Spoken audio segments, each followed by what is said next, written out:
Well, it's official. Anthony Albanese and Dan Andrews would prefer to destroy the foundations of Australia's prosperity, which is cheap and reliable energy, than yield to the blindingly obvious truth that sunshine and wind cannot power an industrialised country.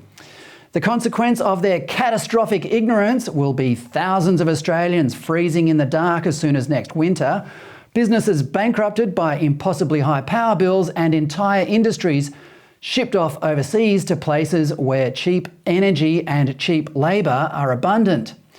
Places like, China.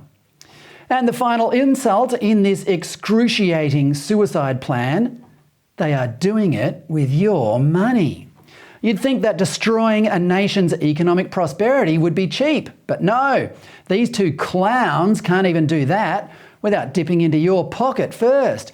Their strategy is going to cost you an upfront charge of a lazy $23 billion. That's 23,000 million.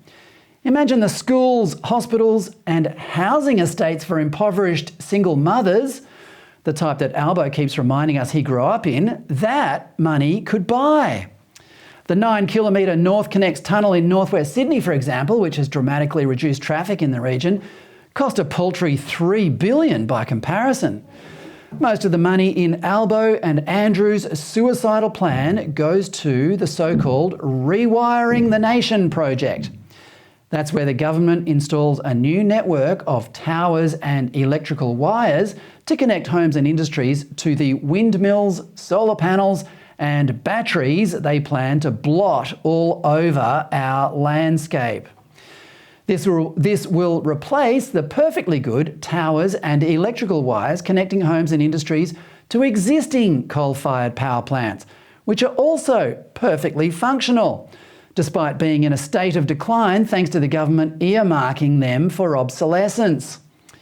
They're doing this because to not do so would be to destroy the planet because, climate change. So instead, tons and tons of metal must be dug up out of the ground and millions of man-hours must be wasted replacing our existing infrastructure with an energy system that is more expensive and less reliable. It's also less ethical, given that some of the solar panels are made in China by Uyghur slaves and the batteries contain cobalt dug up by child labourers in Congo. One of the projects the new towers and wires will connect to is a proposed forest of windmills in the ocean off Gippsland in the state's east, which, when it's built, will initially produce 2 gigawatts of power, assuming the wind is blowing, that is,